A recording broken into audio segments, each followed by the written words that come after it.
Ik ben aangekomen in IJsden en ik mocht hier weer een lekker streekgerecht gaan koken. En dit keer ben ik te gast bij On het Bad. En ik moet heel even nog gaan kijken waar ik precies moet zijn.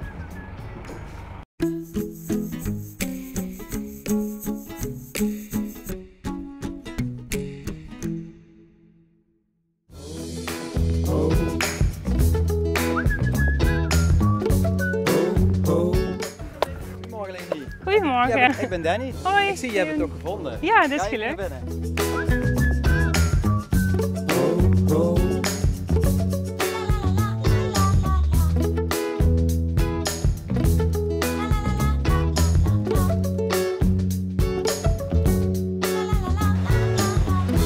Leni, welkom in onze keuken. Ja, dankjewel. Ik heb vandaag een leuk gerechtje voor jullie in gedachten, wat de mensen thuis ook eigenlijk makkelijk kunnen maken, makkelijker kunnen maken. Ik heb eigenlijk een Limburgse hoenderfilet gebruikt om een beetje regionaal te houden met mooie witte asperges, groene asperges en daar ga ik een lekkere pepersaus bij maken. Mooie rozenval aardappeltjes erbij uit de oven. Het is thuis allemaal heel makkelijk te maken, heel makkelijk op te warmen en eigenlijk snel klaar. Ja, klinkt goed. Dit zijn kleine rozenval aardappeltjes. Die ga ik bereiden in de oven.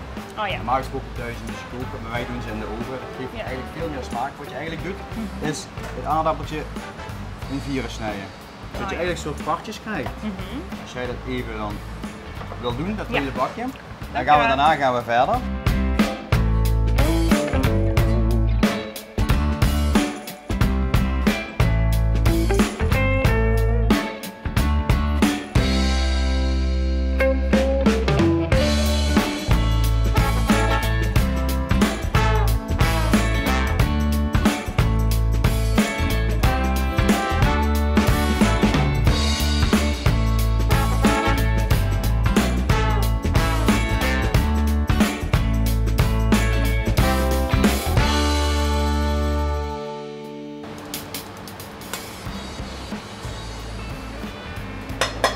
Nou, je kan ze lekker erop leggen, ze lekker een beetje eroverheen rollen.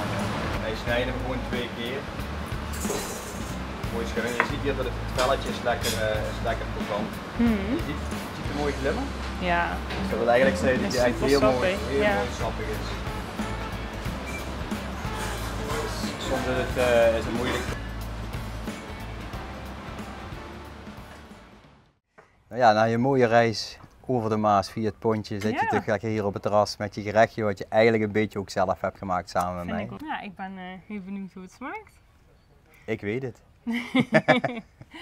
Als je ook benieuwd bent hoe dit smaakt, het recept staat bij ons op de blog. Tot de volgende keer.